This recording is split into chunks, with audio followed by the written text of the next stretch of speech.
नमस्कार, मैं हूं शेषाद्री, आपका labour law adviser, corporate trainer, past IC member. 2025 happy new year, शुभकामनाएं। नव वर्ष का ये नव वर्ष आपकी सब कामनाओं को, सब इच्छाओं को पूर्ति करेंगे। अभी देखेंगे स्टैट्यूटरी कंप्लायंस जनवरी 2025 का। ये वीडियो में पहले तो स्टैट्यूटरी कंप्लेंट्स क्या क्या है वो को तो कॉमन, कुछ कंप्लेंट्स तो कॉमन है फैक्ट्री और एस्टैब्लिशमेंट का, उसको बारे में दिया गया है। और एस्टैब्लिशमेंट जो कुछ आईटी एस्टैब्लिशमेंट है उसके लिए जो कुछ कंप्लेंट्स करना है उसके बारे में भी दिया गया है। और नॉन आईटी एस्टैब्लिशमेंट जो कुछ है उसके बारे जो कुछ कंप्लेंट्स करना है उसके बारे में सेपरेटली दे दिए। और ट्रेनिंग के बारे में जनवरी 2025 में जो कुछ ट्रेनिंग होने वाला है उसके बारे में भी हम बताएंगे। और दिसंबर 2024 में आए जजमेंट, ये अपडेट, ये तो इम्पोर्टेंट जजमेंट जो कुछ है और जो कुछ सर्कुलर आया है उसके बारे में थर्ड सेक्शन में हम दिखाएंगे, बताएंगे। पहले तो कॉमन कंप्लेंट्स, फैक्ट्री हो या एस्टैब्लिशमेंट हो उसके लिए common complaints PF and ESI करना पड़ता है। और जो कुछ वेज मंथ दिसंबर 2024 है उसके लिए हम तो कंप्लेंट्स 15 जनवरी 2025 के पहले करना पड़ता है वो। और इंटरनेशनल वर्कर का रिटर्न्स वो भी दिसंबर का जनवरी 15 जनवरी के पहले करना है। और लेबर वेलफेयर फंड, वो तो सभी स्टेट्स में लेबर वेलफेयर फंड है। फंड के जो कुछ रेट है उसको आपकी स्टेट्स को देखना पड़ता है। ये तमिलनाडु में देखें तो एम्प्लॉय का शेयर 20 रुपीज, एम्प्लॉयर का शेयर 40 रुपीज है, कुल करके 60 रुपीज को पे करना है पर एम्प्लॉय। वो तो पोर्टल में ही करना पड़ता है, ऑनलाइन पेमेंट देना है इस वर्ष से। और इसके बारे में हम सेपरेट वीडियो आपको देंगे, शॉर्टली आप तो देख सकते हैं। पास्ट कंप्लेंट्स वो तो बहुत बड़ा इंपॉर्टेंट कंप्लेंट्स है। तो कोर्ट जजमेंट सब कुछ आ रहा है पास्ट के बारे में। क्योंकि वो प्राइवेट ऑर्गेनाइजेशन हो या गवर्नमेंट हो, ये अच्छी तरह से अभी तक नहीं पालन किया है। क्योंकि ये तो एक्ट तो आया है 2013 में, अभी तक इसमें लगुना है। वो तो कंप्लेंट्स के सेक्शन 21 के में एनुअल रिटर्न्स के बारे में बताया गया है, वो तो लास्ट डेट के बारे में नहीं दिए गए। इसलिए 31 जनवरी 2025 कॉमन है, एक महीने के पहले हम तो एनुअल रिटर्न्स को फाइल करे हैं। जो किसको फाइल करना है उसके बारे में जो कुछ आपको पता नहीं है तो आप कांटेक्ट कर सकते हैं, हम हेल्प करेंगे आपके लिए एनुअल रिटर्न्स फाइल करने के लिए। एनुअल रिटर्न्स का फॉर्मेट तो ये लिंक में डाउनलोड करके आप दे सकते हैं। और half yearly returns subsistence allowance act के बारे में नीचे 15 जनवरी 2025 के पहले फॉर्म 2 को सबमिट करना है। तमिलनाडु में डिप्टी कमिश्नर लेबर को सबमिट करना पड़ता है। और industrial establishment confirmation of permanent status act के बारे में नीचे भी ये सेम फॉर्म 2 को सबमिट करना पड़ता है डिप्टी कमिश्नर ऑफ लेबर को। ये तो हाफ ईयरली रिटर्न है। आपके कंपनी में, आपके ऑफिस में जो कुछ कॉन्ट्रैक्टर है तो उस कॉन्ट्रैक्टर को एनुअल रिटर्न्स फाइल किया या नहीं किया, हाफ ईयरली रिटर्न्स है, एनुअल रिटर्न्स नहीं। हाफ ईयरली रिटर्न्स को फाइल किया तो देखना पड़ता है। प्रिंसिपल एम्प्लॉयर का ड्यूटी है आपका कॉन्ट्रैक्टर 30 डेज के पहले, वो तो 30 जनवरी 2025 और उसके पहले आप CLRA एक्ट और ISMW ये दोनों एक्ट में आप उनका आपका कॉन्ट्रैक्टर रिटर्न्स दे दिया या नहीं इंश्योर करना पड़ता है। और फैक्ट्री का एनुअल रिटर्न्स इस महीने हम तो करना पड़ता है, 31 जनवरी के पहले हम तो एनुअल रिटर्न्स देना पड़ता है। तमिलनाडु देखे तो डिश पोर्टल में फॉर्म 22 ऑनलाइन में करना पड़ता है। इसके लिए सेपरेट वीडियो है, ये वीडियो तमिल एंड इंग्लिश में है, आपको देख सकते हैं ये चैनल में। वो तो आपका सॉफ्टवेयर इंडस्ट्री हो या software enabled IT enabled industry हो तो उसके लिए इस महीने में कंप्लेंट्स तो कुछ बड़ा है। और मिनिमम वेजेस एक्ट के नीचे half yearly returns, payment of wages act के नीचे half yearly returns, maternity benefit act के नीचे half yearly return, shop and establishment act के नीचे फॉर्म वो हाफ ईयरली रिटर्न्स, और कॉन्ट्रैक्ट लेबर रेगुलेशन एक्ट के नीचे हाफ ईयरली रिटर्न फॉर्म 30। ये सब 5 फॉर्म्स है। ये फॉर्म सब कुछ फॉर्म को हम फाइल करना पड़ता है इसके बारे में जो आपको तो डाउट है कि आप हमारे बीच कांटेक्ट कर सकते हैं। और non IT common establishment office हो तो उसके लिए 3 एक्स्ट्रा कंप्लेंट्स हैं ये महीने में। Minimum wages act, payment of wages act और मैटरनिटी बेनिफिट एक्ट। इसके नीचे आपको तो एनुअल रिटर्न्स, वो तो सेल्फ सर्टिफिकेशन है, सॉफ्टवेयर इंडस्ट्री से सेल्फ सर्टिफिकेशन, ये तो एनुअल रिटर्न्स फाइल करना पड़ता है, वो तो हाफ ईयरली रिटर्न्स है सॉफ्टवेयर के लिए। ये हमको तो एनुअल रिटर्न्स फाइल करना पड़ता है। इसके लिए आपको जो कुछ हेल्प चाहिए तो आपको कांटेक्ट कर सकते हैं।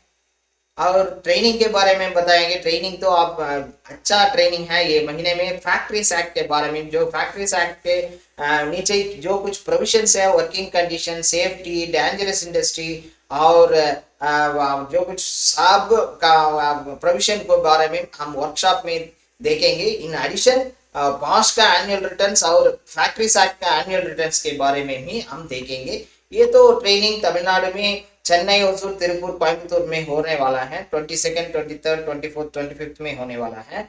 और टेक्निकल ट्रेनिंग तो पीपॉप के टॉपिक से होना है, वो तो चेन्नई होटल कल्याण, वंडलूर होटल कल्याण में होगा।